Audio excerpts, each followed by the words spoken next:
From brutal hip checks to refs getting murdered, these are the 20 most brutal hits in NHL history. And first, the time Dan Hamhuis sent another player on a ride. Because during a close game of the Stanley Cup Final, Lucic went against Hamhuis, and the rest was history. Horton to Milan Lucic, ducked it in and then took a big check. Dan Hamhuis went down and... Now, even though the Bruin players went after Hamhuis, that hit was so brutal it even got himself injured. But at least dude didn't almost kill another man, like our 19th moment. Because even though Lucic took it deep before, his hit against Mike Van Ryn was close to assassination. Going into the corner, but oh, there goes a pane of glass on a gigantic Lucic hit.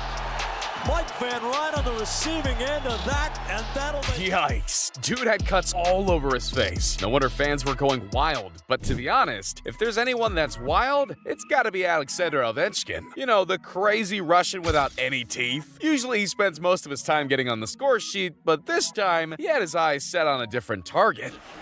Wilson tumbles it towards the zone, but Schmidt turns it away, and then Ovechkin throws a thunderous hit.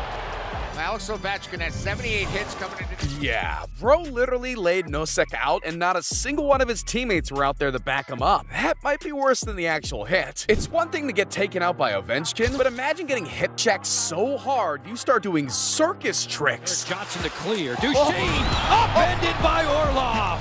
What a hip check. You rarely see them anymore. That might be the best one. Oh my god. Bro literally did a front flip and no one even cared. But what if I told you one player made a hit so badly, it got him sued? See, a few years back, in a game between the Nashville Predators and the Calgary Flames, every player was heated up. But things got a whole lot more interesting in the second period, when Wideman got hit with a nasty tackle from the back. Now, I don't know if the tackle ended up dazing him or what's going on, because what he did after almost cost him his career.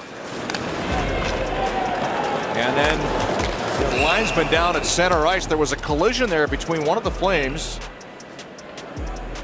and Don Henderson is down. It was after that things started to take a nasty turn, because Wideman didn't only brutally cross-check the referee, he also showed zero remorse for the incident. The referee in the league obviously took that personally, and you could tell things were about to get nasty. The league handed Wideman a 10-game suspension, and the ref took legal actions claiming he was so busted up he wouldn't be able to work for years. But the judge ultimately came with a wild ruling. He told the referee straight up, "You were only cross-checked, man up." Hell, the ref was even forced to pay Wideman's legal fees. That's a huge L, man. First getting smacked from behind and paying him? That's wild. But not as wild as Torrey Krug, because one second he's down without a helmet, the next... Body wide, without a helmet, Torrey Krug, angry as can be about the battle he was in, and threw a big... God damn. Without a helmet? That has to be one of the cleanest hits of all time. But it can't beat knocking your opponent and the ref with one blow.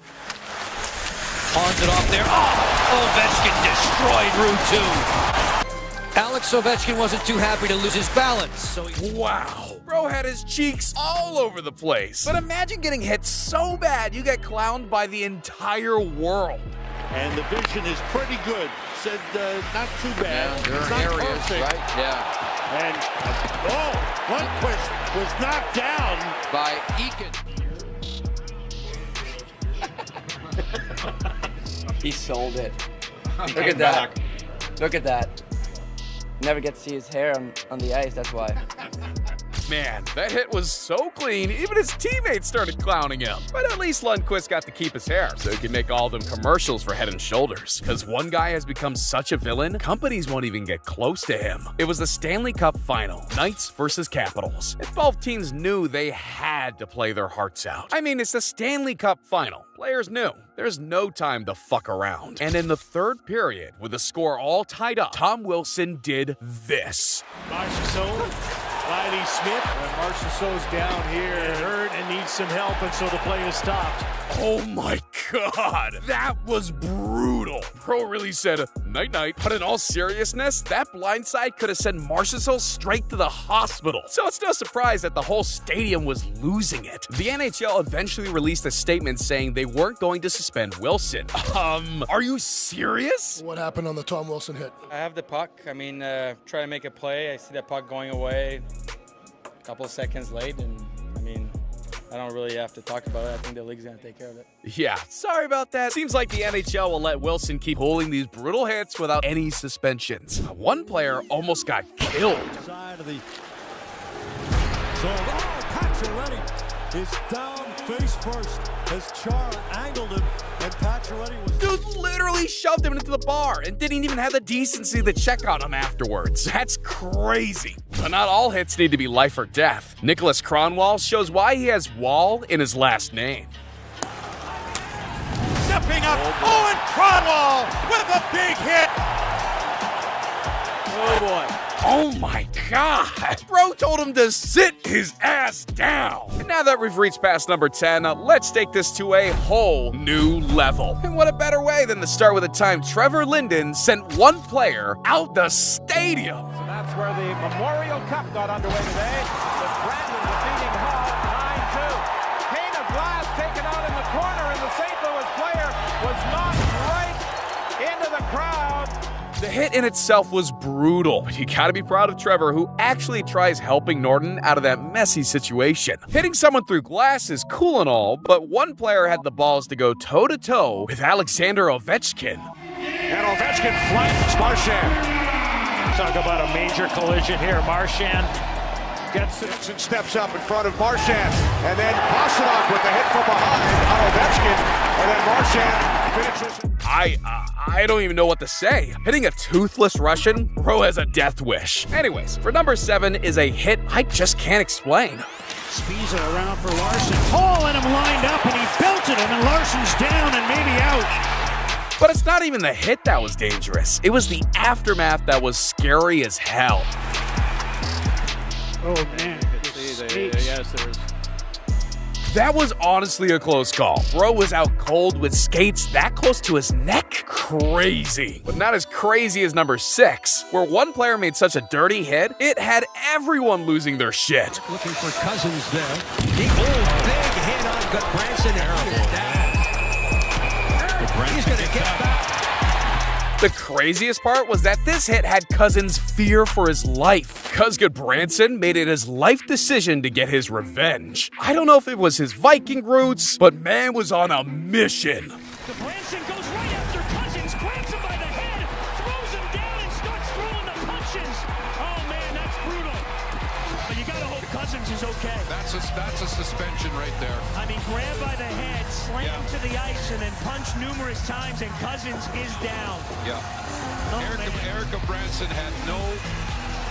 My God, man. I was literally beating the living shit out of him. So first of all, the hit by Cousins is extremely dirty. So we've been talking about this forever. You can't hit from behind. And not only does he hit, he launches himself at Goodbranson. So I understand why Goodbranson is extremely mad, and I understand why later he went after him and fought him. I don't get why he's given a suspension and nothing happens to Cousins. This is something that I think the league has to address. Can't believe they didn't suspend Cousins for longer. That's wild. Not as wild as number 5, because remember the wall? And that one went off Leno's stick and wide. Oh, man. He's out. And then an extra hit came from Bufflin, and a crowd gathered.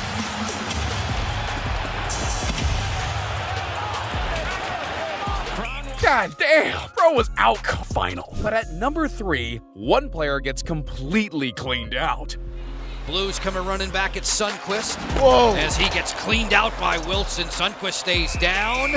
And a host of... At least that hit didn't put Sundqvist completely out. Because at number 2, one player got blindsided so badly, they had to roll him out. See, David Booth had worked his whole life to reach the NHL. And what happened during this game would eventually change his life forever. Here comes David Booth. He has the Panther goal tonight. Oh, did he get hit hard? Oh, my goodness. Booth is down. I got hit hard up high. Damn. Booth's face is blank, just laying there on the ice. That's scary. Not even Booth remembers the hit. Since that hit, Booth has had a lot of mental health issues, which eventually forced him out of the NHL. It's crazy to think how one hit can change not just your career, but your whole life. But even though that hit was wild, our number 1 spot is impossible to describe. There first, the net is empty. Can he tuck it in? He does. Pays a price, but man, that hit was brutal. And no wonder the Canadian players lost their cool. But in the mix of it, there was one player that made this clip top our list. See, if you closely look, you see number 27. Yeah, that's Nikolai Ehlers, and what he's doing during this brawl is a one-of-a-kind. He sees that Jake Evans is completely knocked, and he's doing everything in his power to protect. Mad respect. What's even more crazy, though, is that Mark Scheifele had the guts to say this. What your reaction was when you were informed it would be 4 games? Yeah, I think it was pretty excessive. I wasn't expecting that. I was pretty shocked. Yeah, Mark be smoking that weird shit. But you know who else is smoking that weird shit? You. Because you're still here just chilling when I got another video right on your damn screen. Click it. Come on.